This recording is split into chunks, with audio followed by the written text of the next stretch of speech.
Good morning, everybody. We're going to go ahead and start. We were just waiting and letting as more people were joining, but it seems like it's slowing down. I'm sure there'll be some joining us in a little bit. But first of all, thank you so much for joining us on this Thursday morning. We are grateful to have you here and we're excited. School starts next week. And we hope all of you have made it either here safely and or will travel safely.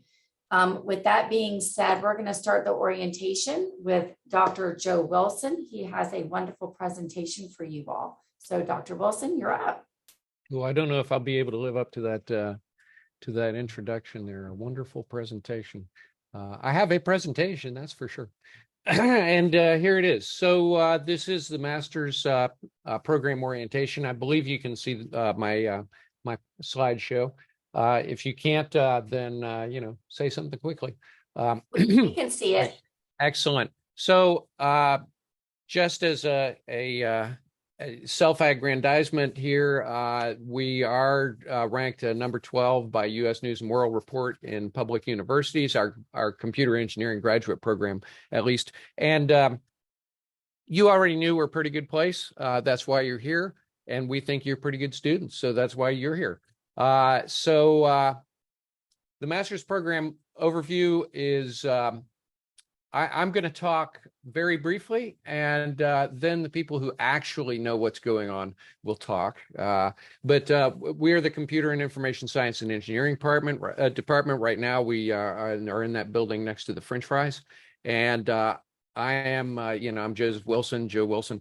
The graduate program director is one title people call me. Some people call me the graduate coordinator. It's okay. Call me whatever you want. It's all right. I'm tough. I can take it. You will find that I am not the most important person for you to talk to because my role as graduate program director is primarily making sure that we follow the rules. It's all about following rules, the executive thing. And those rules are in place. There's a graduate affairs committee that you will also probably not talk to directly, but it is an important group of faculty. And that graduate program committee decides how to improve and modify the graduate program over time. And then they present that information to the faculty of the department and then to the college and the university. And slowly but surely, we try to improve things over time so that we both respond to the needs of the world and the community, and also to our students. The most important people, however, in your universe for at least a couple of years will be our advising staff, Adrian Cook and Christina Sapp, who are here on this meeting today. And they'll be talking and they'll be cleaning up after I make a muddle of things in this presentation. They'll tell you what's really true. I probably get it almost right. So we'll see. Let's see what we've got here. Okay, so the expectation, you come to UF and you figure I'm going to be in Florida. This is a picture of Miami Beach. Unfortunately, we don't have white sands and lifeguards and sharks in Gainesville, but we do have alligators. We have actually real alligators that really walk across roads, and we have UF gators. And both of those kinds of gators are interesting. You'll probably prefer interacting with UF gators more. Let's see. So as far as the graduate programs info goes, you can get information on all the graduate programs from our website, www.cise.ufl.edu. If you click on the academics button there and then the graduate button, you'll get to this website. How about that? Academics graduate. And that provides a starting point for information about all the different graduate programs. Of course, you're in the master's program, and that's what we'll be talking about in this meeting primarily, although you can find out more than just your program information there. The master's degrees, I'm going to tell you about the master's degrees that are being offered to students in this group. The master's degrees, there's a Master of Science in Computer Engineering. There's a Master of Science, Master of Engineering, in Computer Engineering as well. There's a Master of Science in Computer Science, and there's a Master of Science in Computer Science in the Liberal Arts and Sciences college. And so these master's degrees are similar, but not identical. So you need to make sure that you're satisfying the requirements of the specific degree program that you're taking. And Adrian Cook and Christina Sapp can help you make sure you're doing that. The computer science, computer engineering degree programs, the degree programs, the requirements are relatively straightforward for the master's programs. You need to take core courses. You need to take other courses as required, electives that you select. You need to complete the master's examination. And if you're completing the thesis option, then you need to defend a thesis. And many more details of this will be provided in just a few minutes. So, and also scheduling information that's important for right now. So the real question that's most important is how to succeed at this game you're playing, which is getting a master's degree, right? There are resources of various kinds that you can employ for your benefit, right? There are people, the advising team, faculty, staff, students, research and interest groups, committees, visitors, alumni.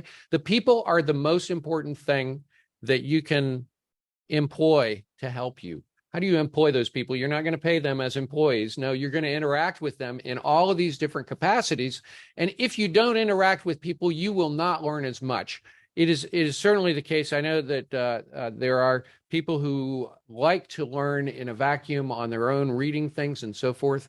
But you learn much, much more if you're interacting with people who have different skills from you and have different interests and know things that you don't know.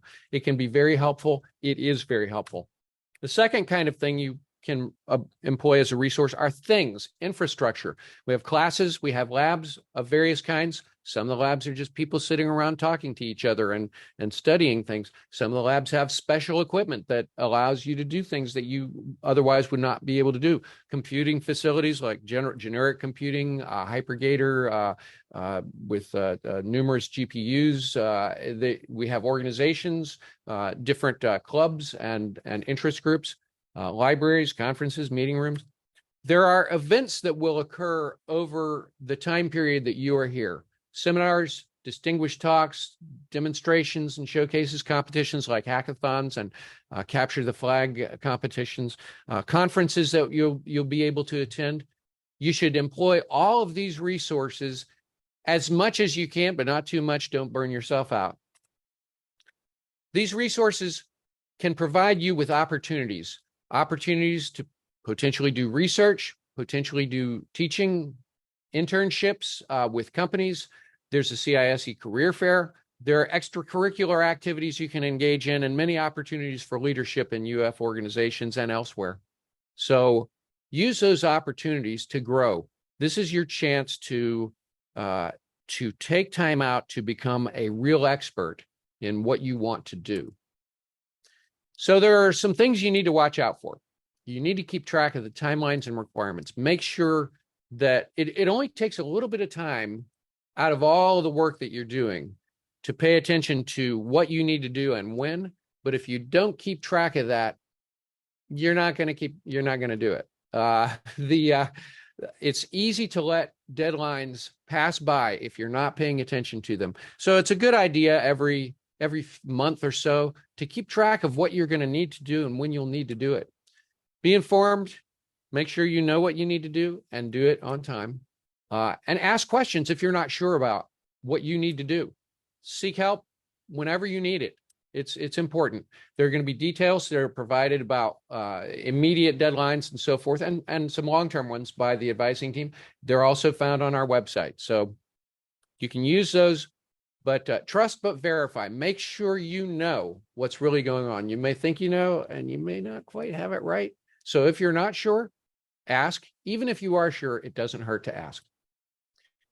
So you're building skills for a career. I don't know exactly what your career will be. It might not even be in computer science, or computer engineering, but your skills will help you no matter what.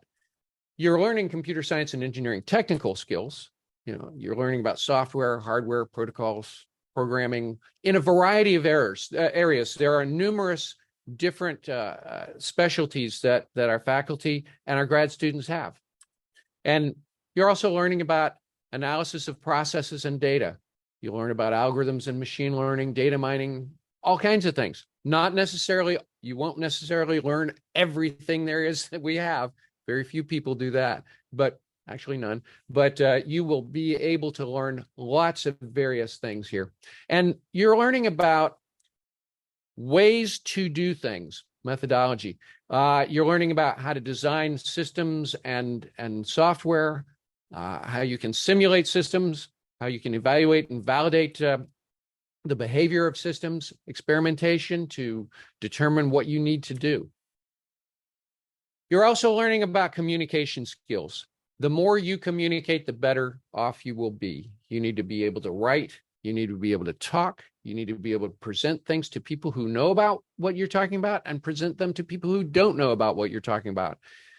Give demonstrations, exchange ideas, deliver information, interact with other students and with other people, collaborate with your fellow students. All of these communication skills will serve you well no matter what happens in the future. And you're also learning an approach to doing things and thinking about things. And that approach is one that will let you have an impact on the world around you. And so you may not believe that you have much to contribute, but you really do. Most of you are extremely talented people. All of you are extremely talented people. And you will contribute to the world around you. So we do have a community here, and you're a citizen in our community, and as such, we do have some expectations of your behavior. We expect the same of ourselves, right? And in particular, you're part of the UF Gators community. You don't have to. The Gators are not just a sports team, although you see like some grass from a football field or something like that behind me. The Gators are not just a sports team. We're all UF Gators, and you're part of this community now. And I think we have a welcoming environment. You should not be harassed by anybody, and you should not harass anybody in this environment or elsewhere. We expect you to be a person with ethics and integrity. Ethics, of course, are the guidelines for behavior that you have, and integrity is the will to follow those guidelines. So it's nice to know about ethics, but it's more important to actually embody them in your behavior. You need to avoid cheating. There will be instances of cheating that will occur.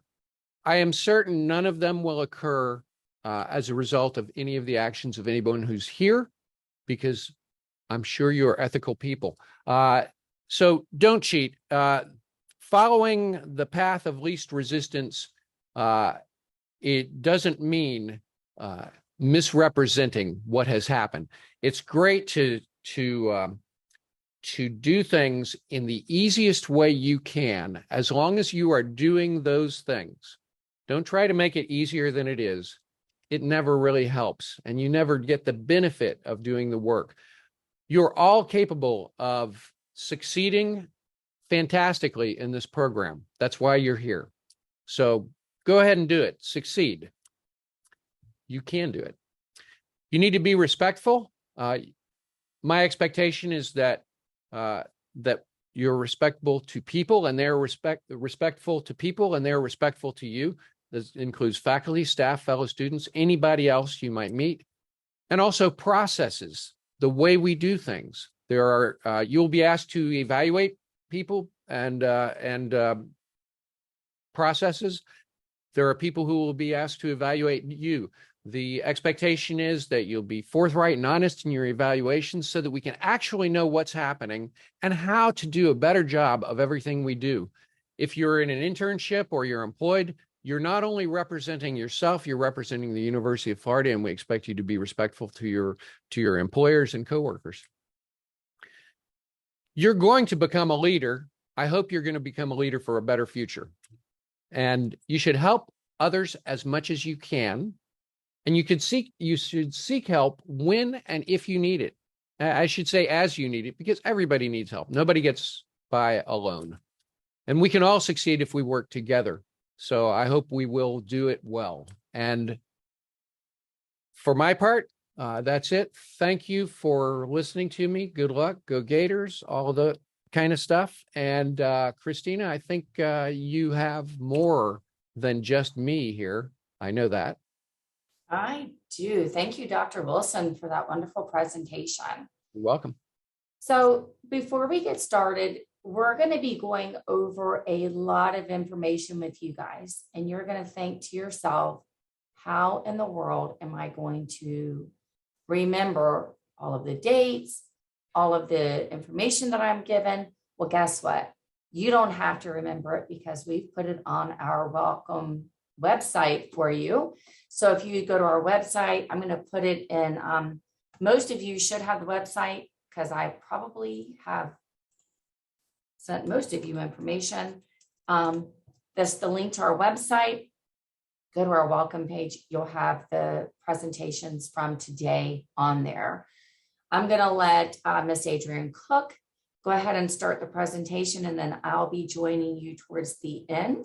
So I'm going to switch with you and let her start.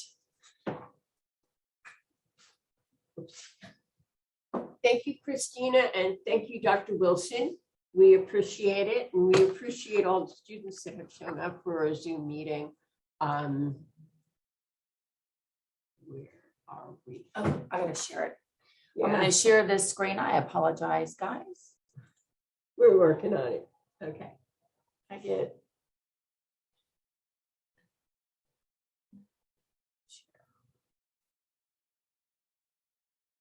What is your Mhm.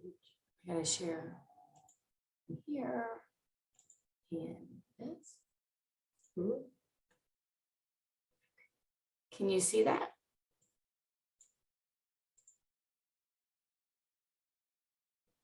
Yes. Yes, we can see it. Perfect. Thank you. Thank you. I appreciate it. All right. So welcome to CISE. It's a pleasure to welcome you, and I'm sure you're going to get a lot out of this presentation. As Christina said, we don't expect you to remember everything. Just some points to take away and think about.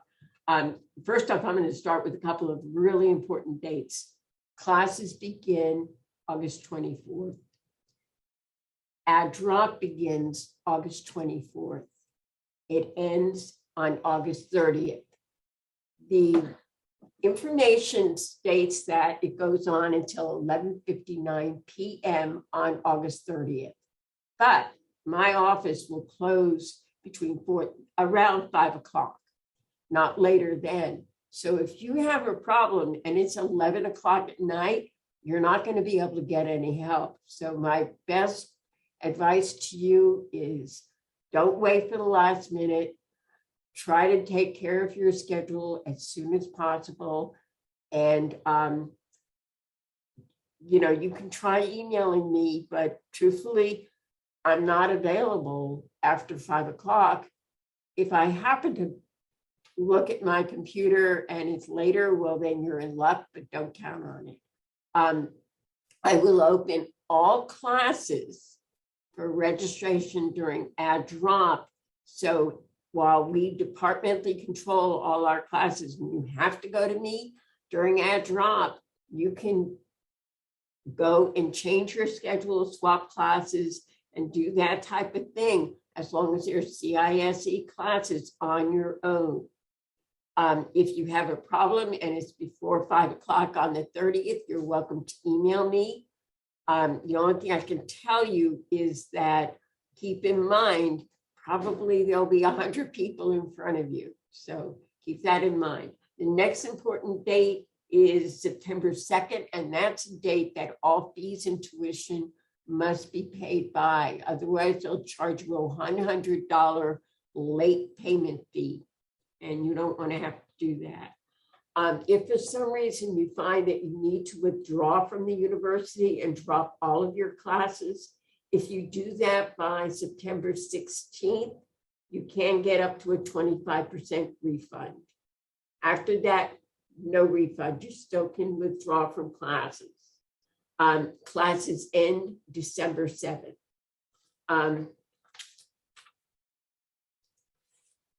The graduate program through CISE is computer science and computer engineering. And basically, we also offer a computer science degree through the College of Liberal Arts and Sciences. Information on that is available. Remember, look at our website for all lots of information. And if you have any questions, feel free to email me at any time at alcook@ufl.edu. The first term, students should not take more than 2 core courses. This is a transition period for you.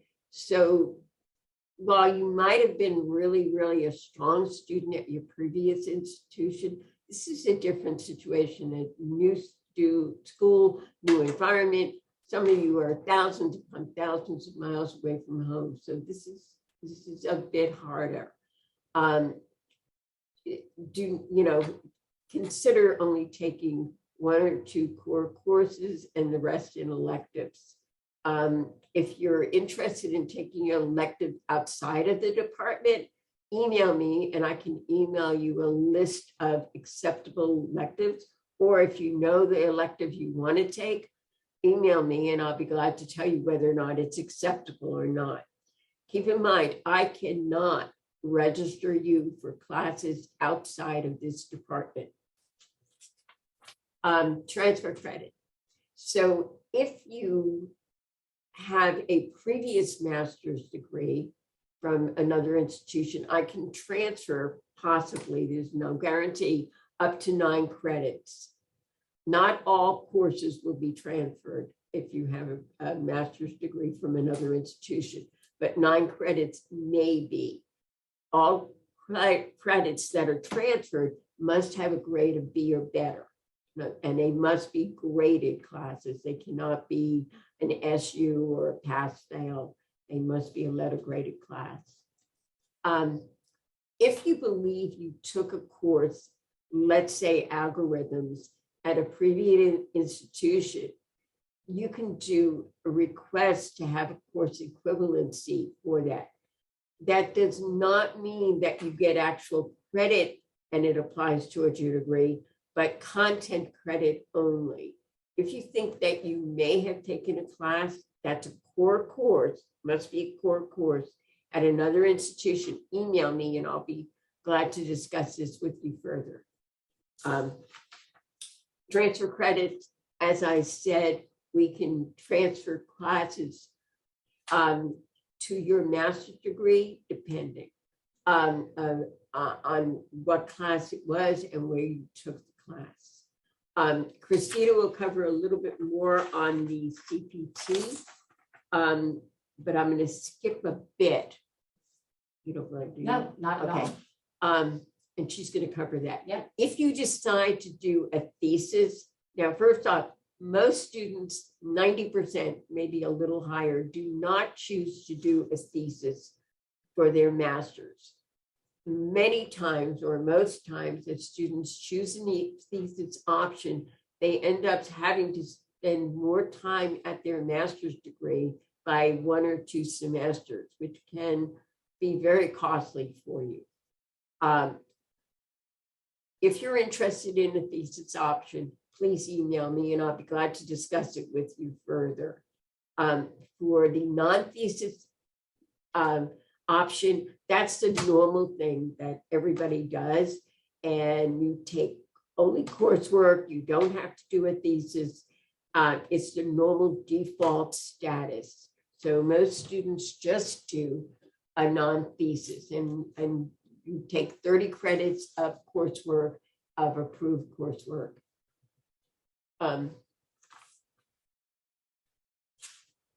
If you decided to do a thesis option, you have to have a committee. But again, I'll discuss that with you at a later time. If you decide you want to do that.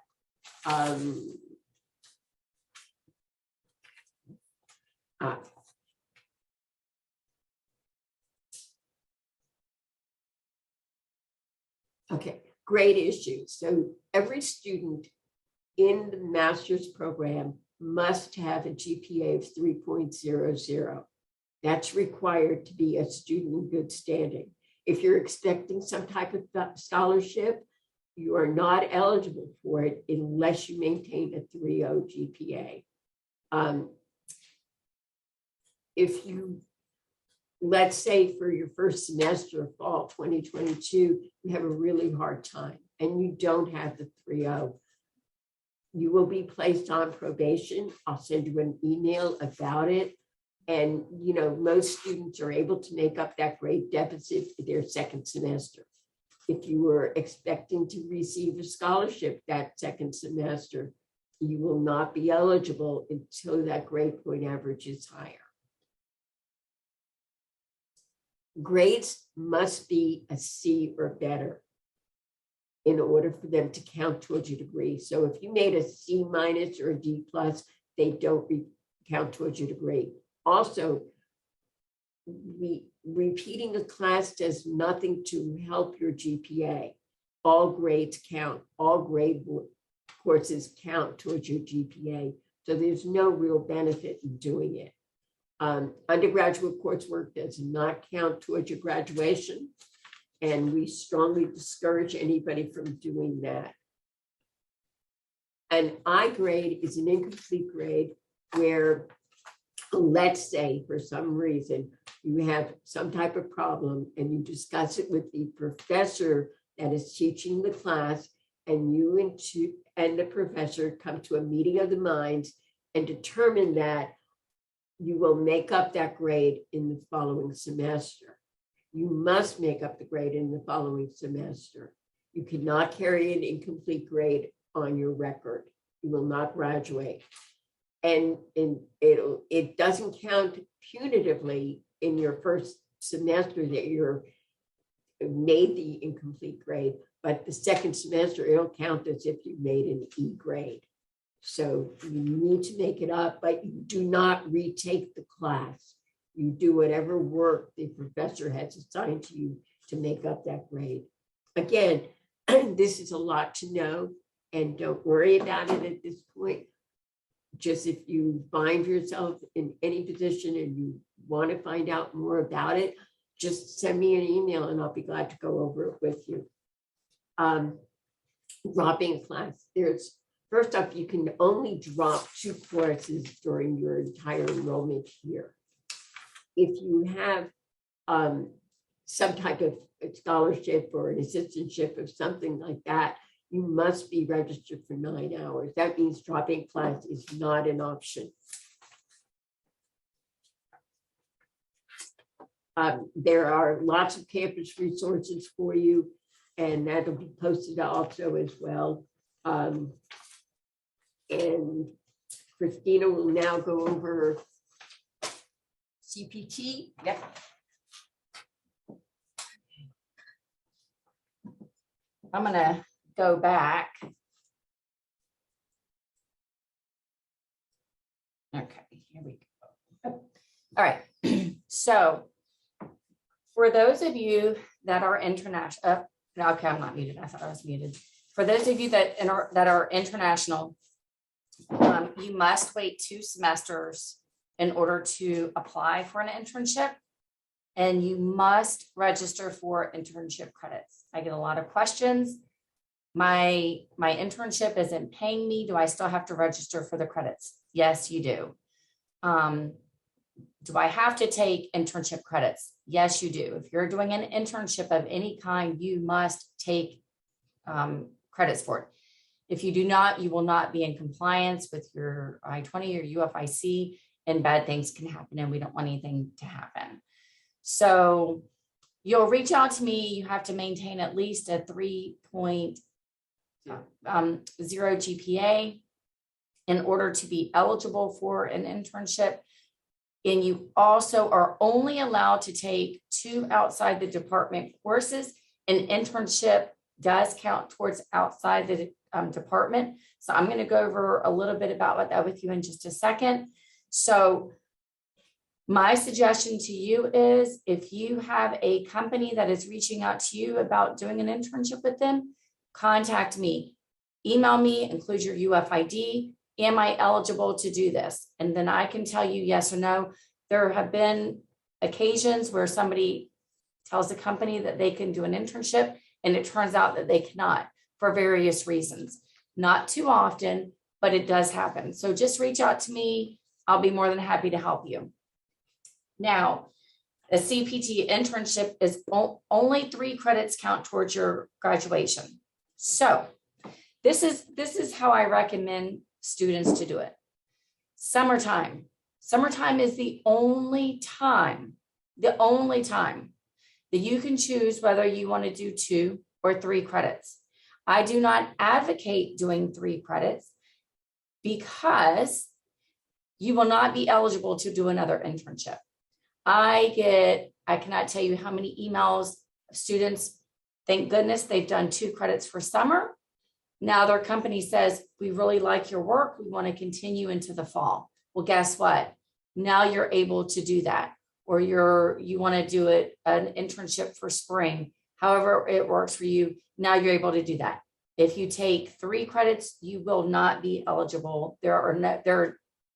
I don't care if you go to the president of UF, you will not get in because UFIC, it's an I-20 thing. Does not work like that. So keep in mind, 2 credits for the summer, 3 credits for the fall. If you're doing a full-time internship is anything over 20 hours. If you want to do a part-time internship for the spring or fall, it's 1 credit. And then you have to take 9 courses with it. Or if it's 9 credits, not 9 courses. Sorry. Thank you, Adrienne. That's okay. You have to take 3 courses with it, which is the 9 credits. That'll give you 10 credits. So keep in mind, if you've done fall and spring, so you have 18, and then you have 2 for the summer, and then now you're doing your part-time, but you really don't want to graduate until spring of the next year. Well, you're taking 10 credits. Guess what? You're graduating. You don't have a choice. So just keep that in mind. We don't do, if you change and you're doing a CPT for 3 credits for the summer because you say, you know what, I don't want to graduate in spring. I want to graduate in fall. I'm going to take 3 credits of internship. I'm graduating fall of 20. We'll use this semester, fall of 22. I'm going to graduate. And then something comes along. You don't get the job that you thought you were going to get. So now you want to extend it out. I'm sorry, hold on. I'm on orientation. Thank you. Then you can't do it. It'll get denied. So here again, CPTs are very confusing. Individually, reach out to me. Each of you guys most of you will have different scenarios, whatever. Reach out to me. I'll be more than happy to help you. You see my email. Every one of you should have my email because you've all gotten admit letters from me. So you all should know my information. See, Adrienne went over that. Oh, right there. Okay. No, there wasn't. I did that. Good morning. So there's the information for Adrienne. There's the information for me.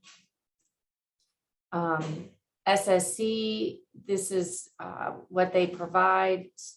Student, what's the name? Student Services Center. Okay, That's us. Student Services Center. So this is what we can help with. Email us before it grows into a problem. We'll be more than happy to help you. When you email us, make sure you include your UFID. I know we've mentioned that several times. That's because probably 50% of the time student doesn't email us and we have to email back, what is your UFID? And we get enough emails as it is. So as you guys will now as well. International Friendship. This is for you international students. This is an organization. Look into it. I know a lot of you are looking for organizations that are here. So here's information on it. Make sure there's no holds when you're doing your degree credential verifications. Holds. Just one aside on your credential verification. You will not be able to register for the following semester, that is spring 2023, if you have a credential hold on your record. And that means that you haven't provided the original degree certificate from your previous institution along with your final grade sheet. And that is required. They will not accept a provisional. So you have to have the real thing.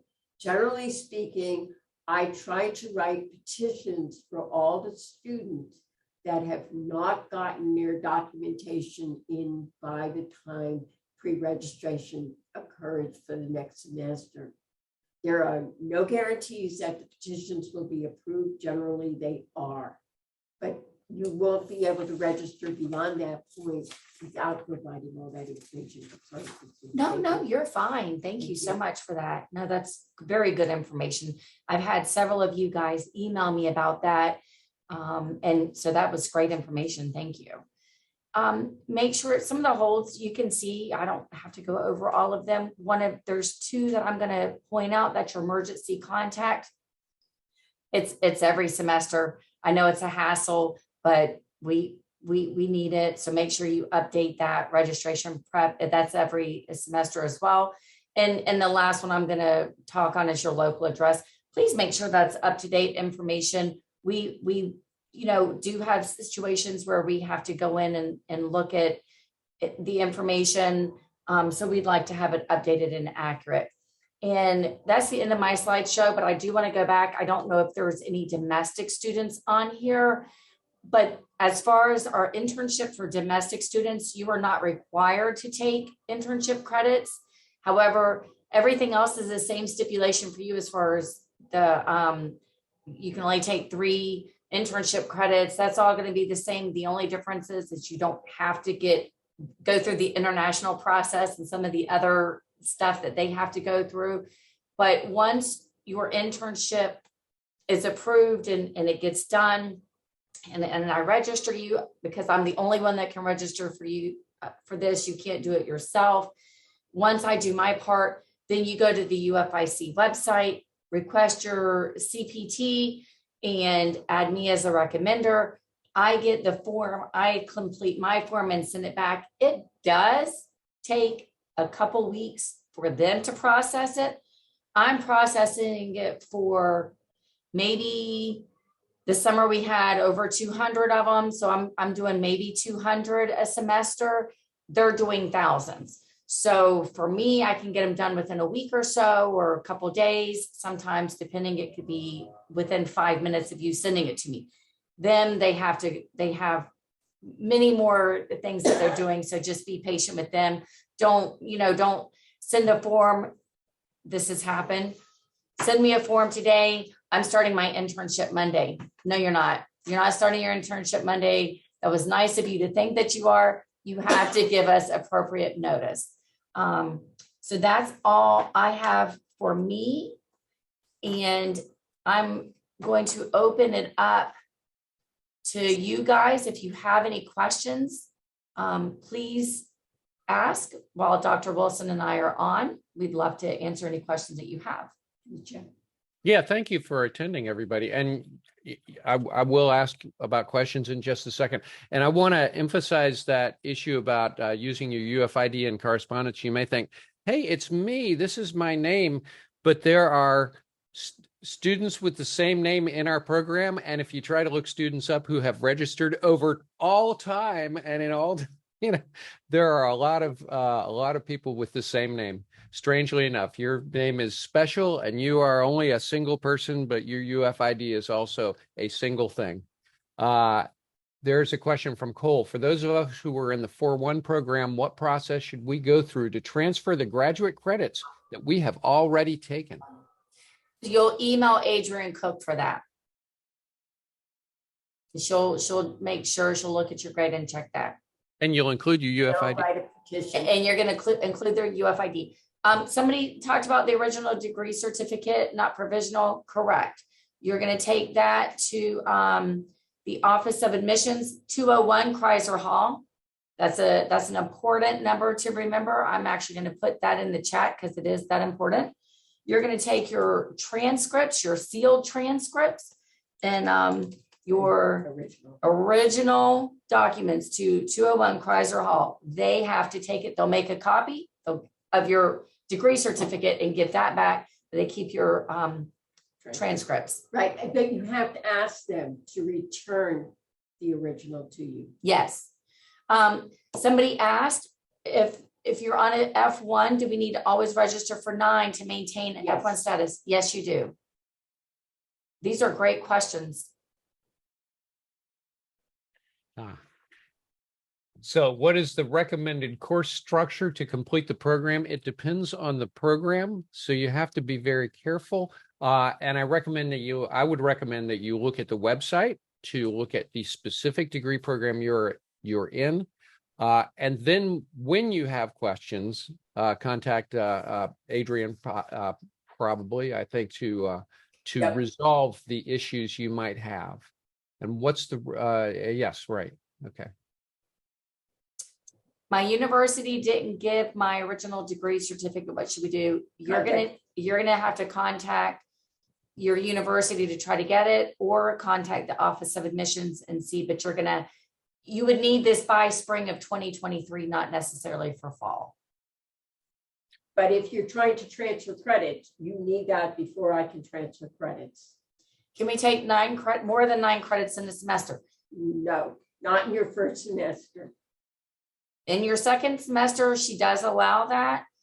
Here again, just make sure that makes you graduate early. We do not, and I will emphasize again, we do not allow extensions of your F1 visa for any of this. We don't do extensions, so you make sure you're cognitive of that. If you're working part-time, if you're working outside of campus, you cannot work outside the campus. You need to get with your UFIC advisor. They'll tell you what you need to do. I don't even want to touch on when you're working. Somebody is asking, by the way, if you can direct your questions to everyone, that would be helpful. Other people can see the questions you're asking. Somebody asked, what's the process to get the Gator ID card for new students? I'm not actually sure about that. You go to Right Union. I responded, I'm sorry. Okay. I apologize, Dr. Wilson. I did No, it's it. all right. Because other people might have the same. They question. didn't see it. Yeah. You go to the Right Union, get your Gator 1 ID. It's on the bottom floor. I have already submitted my degree certificate previously. If you submitted, I'm going to go with you didn't submit your original. I'm hoping you didn't submit your original.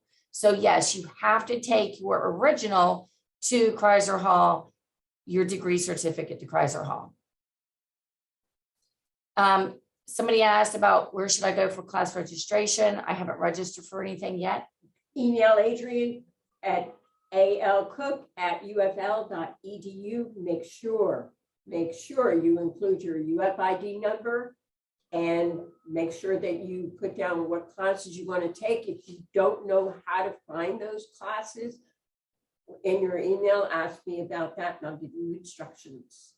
So two important things, or well, one really important thing, but somebody put I had mailed in my sealed transcript a few months ago, and that's fine. If you did sealed transcripts, you don't have to take them again. It says, do I also need to show and submit my degree as well? Here again, you have to take your original official degree certificate to them. They will make a copy. They accepted your uploaded copy, or however you sent that. They went ahead and accepted that for admission purposes, but they must see your original and make a copy, or they will put a hold on your record and you will not be able to register for future terms. Suha said, could you please tell me how to split the 30 credits to graduate in fall of 2024, register for 9 credits, and then maintain your F1.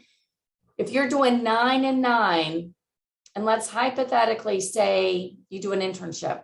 So you do 9 for fall, 9 for spring, 2 for, remember we're doing 2 for summer, that's 20. You do 9 for fall of 2024.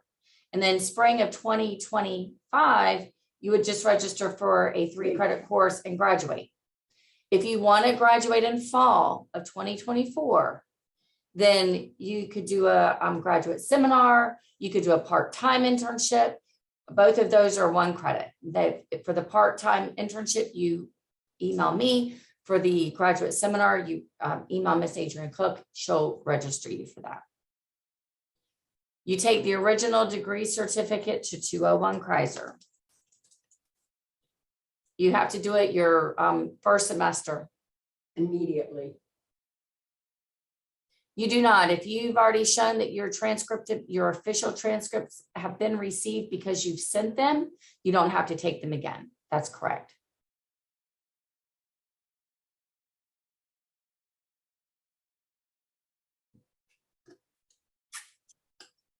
Yes.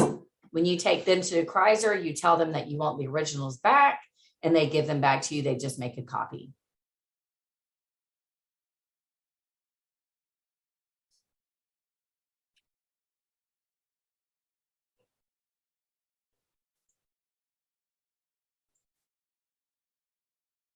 Well, there are definitely more questions. They just haven't been asked yet.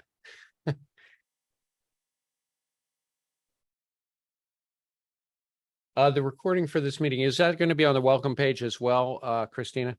Yes, sir. And it will not be available for a little while because it's being cloud recorded and it has to be processed. And we'll see if we can get the transcript. Actually, if we can get the closed captions, I'm not sure if that'll be possible. The slideshow presentation is already on there as well. No. Oh, it's The not. master's is not. Oh, the master's PhD. Yeah, Okay, Joe, sorry. would you, thank you. Thank you. It'll be there. So today. Dr. Wilson can request it. Yeah. Somebody asked me about submitting semester mark sheets in a sealed envelope and just show the original degree certificate where they will take a copy, right? So I'm going to just answer this. So here again, because I don't know if you guys are understanding, because I feel like I'm doing a lot of redundancy answering this question. You have to take your official transcripts and degree certificate to 201 Chrysler Hall to the Office of Admissions. They will make a copy of your degree certificate. You tell them you want that back. They will keep your mark sheets or your transcripts in the sealed envelope. They keep them. It must be the final official one. So Yes. if you have 8 terms, all 8 terms must show up on that. Adrian's going to answer this next question. I can see it. Sorry. 2 out of 3 of my classes are online. Will it be possible for me to attend these classes in person mid-semester? No, that's an easy answer. If I registered you for the online section, it's because the in-person section is full. I will not swap and people won't change. So you cannot overfill a class, and that's the purpose of it. So no, you can't, unfortunately. There's only so many seats in a classroom.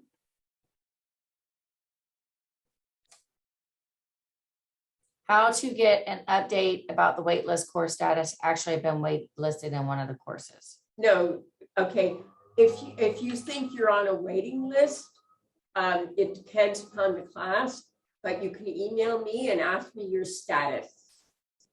Somebody asked, I have registered for 2 online courses and 1 offline course. Perfect. It will not be a problem, right? No, it's no problem. UFIC is fine with this. Make sure you're asking everybody, not just me, guys. We want everybody to be able to see these questions.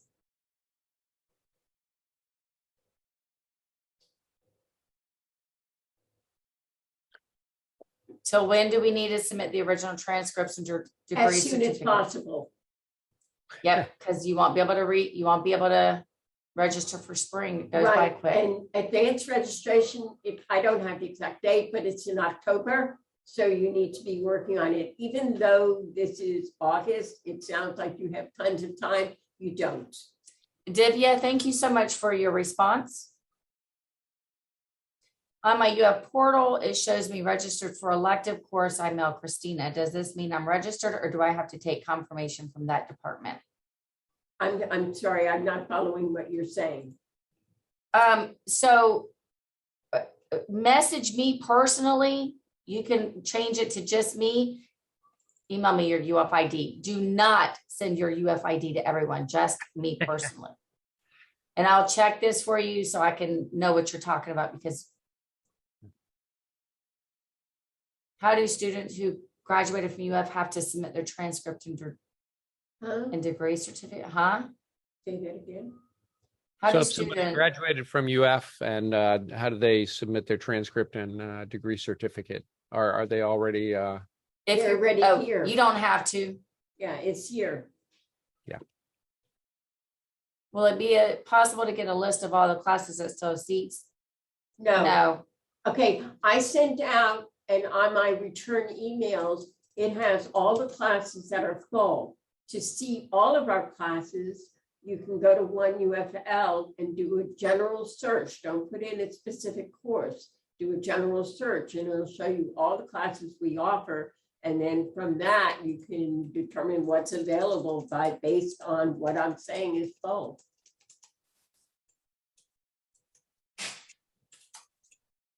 And I do update that full list. I messaged them back. So Yeah. I think Divya is asking or is putting forth the proposition that if you see on 1.uf that you are registered in a class, you really are registered in that class. Yeah, I just confirmed. I wanted to double check and just confirm with them. Yeah. But yes, if you see it in your 1.ufl account, then you're in. So Adrian did. Can I swap one of my courses for another one during the ad drop period if the other one frees up a few seats? Yes. Sure, you need to email. Well, you should be able to do it yourself Yes. because I'm opening all classes. You do not need to wait for ad drop to ask me if that class is open. It is And full if you right can now. swap- Yeah. That's what they're saying. Which If it, class? Devang, which class?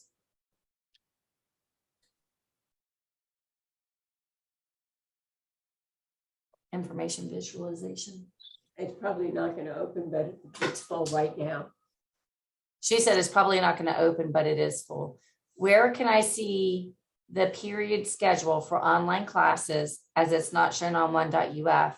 Go to where the regular class is and you'll be able to see it. And also, how does the online classes work? You attend by watching it on your own device. You cannot attend in person. So if you have a laptop or you're using your phone or whatever device you want to, that's how you can attend, so to speak. But you can't go to the classroom and do it that way. You must do it this way. Some of the classes are full. Can we expect them to be available in this semester? It depends. I mean, every semester varies. I mean, we can't really answer that question. But depending upon the class, probably not. I would never count on being able to take a class that's been closed for like a month. Depends on, especially the core courses are, they fill up because here again, they're required. But there are several of them that if, depending on Haritha, what you were wanting, Adrian's done this long enough, she can pretty much tell you yes or no, depending on, what you're wanting to take. You're more than welcome to see if you can do it. I mean, I'm not telling you not to, but trust me, Right. It's, they may not open. Once the ad drop period starts, how can I monitor in which courses a space opening up? You can't, you have to go try it. There's no way. Can Not you really. please repeat where we can check the period schedule for online classes? You just go to the regular class and it's the same time, but you don't attend it. So it's recorded. You can watch it at any point. You don't have to watch it at 5th period or 12:50. You can watch it at any time that day. Did you understand that? I mean, do you get that? Thank you very much, Dr. Wilson. It's user experience design course.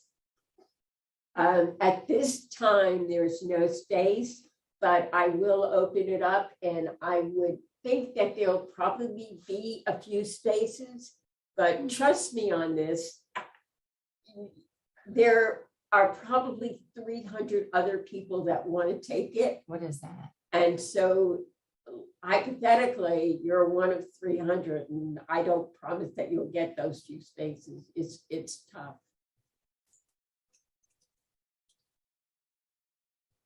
Even if you register for offline,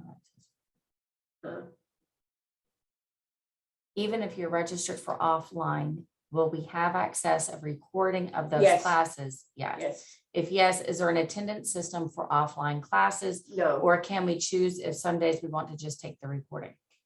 Yeah, you can. But a lot of students find it's better to actually attend in person. I mean, it's Well, your they're comfort registered zone. for, yeah. It's your comfort zone. I've known students that don't like having to take an online course. How can we get our doubts, queries resolved for online courses? Depends upon what your queries are. You can always email the professor that's teaching the class, or, it depends. So that's pretty broad, but, certainly you can email the professor and he or she will respond. Or you can email me and I'll try to, if it's within my realm, I'll try to answer you. Can the recorded classes be viewed anytime? Yes. Yes. And revisited during the semester? Sure. Yes.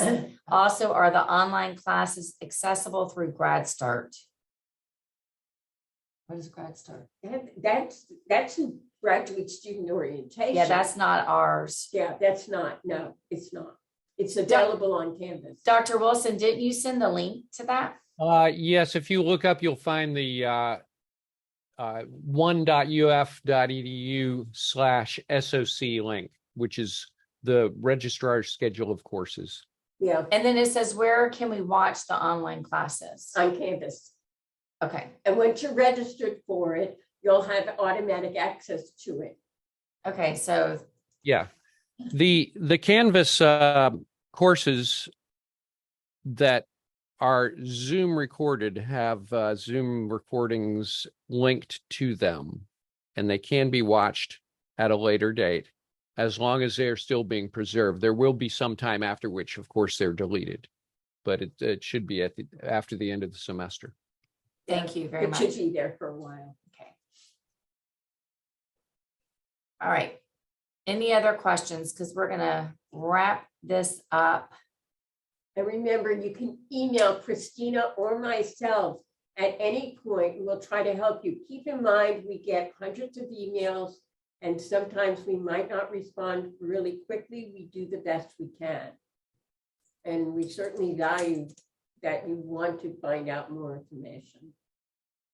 Is there a limit on the number of times we can swap courses? No, but it gets, how do I put it? You can swap classes as much as you want if you're doing it on your own.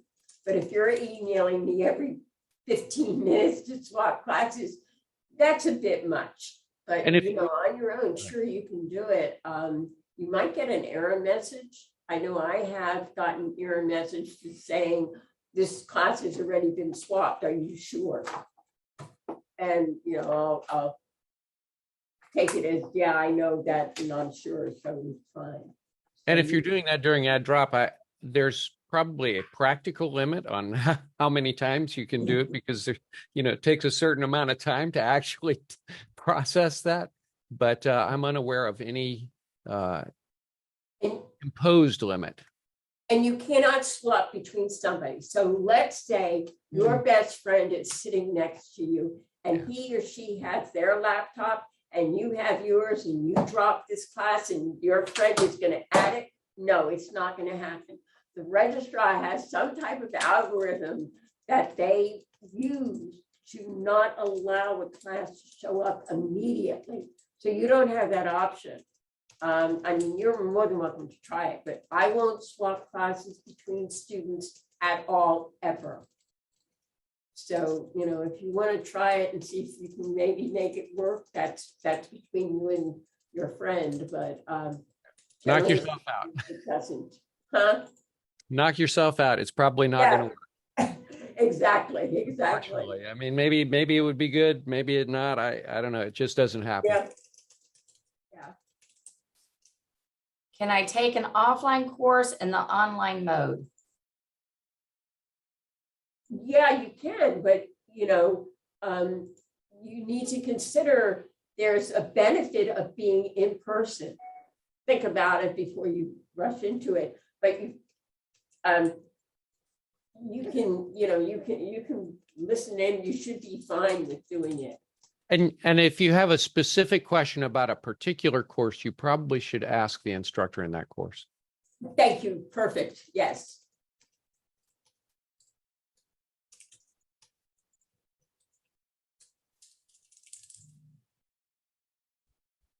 Anything else? Is there anyone I could speak to in order to discuss the courses I am taking or get any advice on them so they are aligned with my career interest? Sure, you can email me. And I'll see if I can give you some insight into it. Make sure you tell me what your career interest is, though, because I don't know how to read minds yet. And if Adrienne can't answer the question, she will refer it to someone who can. Absolutely. Yeah, for sure. And I happen to know that person. And I swap classes by myself now. Huh? Can they swap classes by themselves now? Yeah, sure. Well, no. If they're CISE classes, no, you have to wait for ad drop. You certainly can email me before ad drop and ask me if I'll swap a class for you. Sure. But during ad drop, it's the only time I open all classes.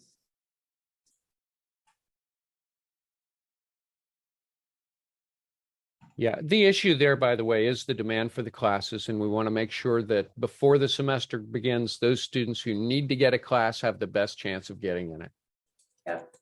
Yeah, exactly. Like COP 5536, Advanced Data Structures, it's a super popular class, and it's been full, and it still is full.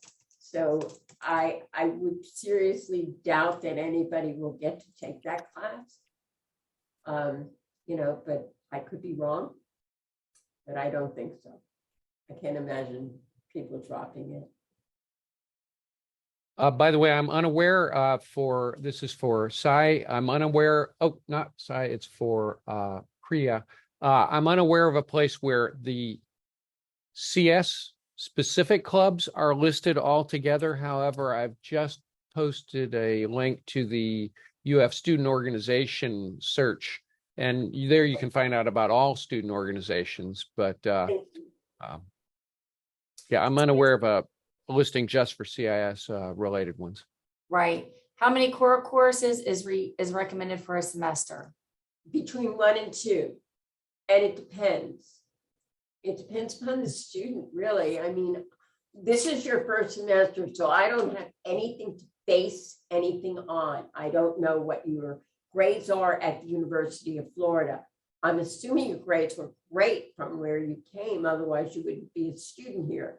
But I don't know. But, you know, I would suggest that if in doubt, look at the syllabus and see how comfortable you are with it. So to put Adrienne, I was able to swap one CISE elective with an elective outside the department. I mean, drop one and then add another. I think she was just telling you. Oh, okay. Somebody put, thank you. Will we have the same student advisor for any queries assigned to us before? If yes, what are the areas they can help us with? Okay, I'm your basic, for all intents and purposes, I'm your basic academic advisor for the department. So your first line you should send to me. And then from there, we can look at the problem that you're facing and make a decision on what to do with it. But generally speaking, I'm pretty well versed on how to help students navigate through the University of Florida system. And then somebody put, will my registered online course automatically show up on Canvas? It's not present in the available courses right now. That should be the case. I will tell you, as a person who deals with Canvas every semester for classes, it's a little tricky. There is a published date that is set that should be at the latest the day before classes start, but it might be that up to that late before your Canvas section shows up for your particular class. In some cases, very rarely, it might be on the first day of classes or even after, but that's very rare.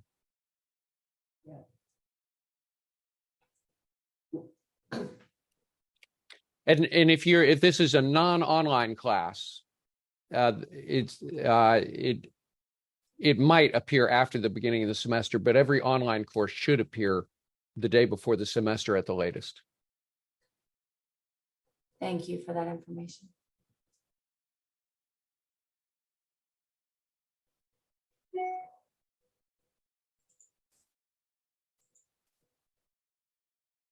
Okay, so the last time we said that might be all the questions we have. There were more questions, but that might be all the questions that anybody has. If oh, here's another one. Oh, this is yeah, just to me. So I'm not going to deal with that here. I tell you what, if you send a question to me, send me email and I'll answer. If it's just for me, send me email and I'll respond that way. All right. And no questions left, or yes, everybody still has questions, but I guess the most emergent ones have been answered. And Christina, Adrian, is there anything else you guys would like to add? Just remember to email if you have questions, if you need help, if you're trying to change a class. I'm here to help you.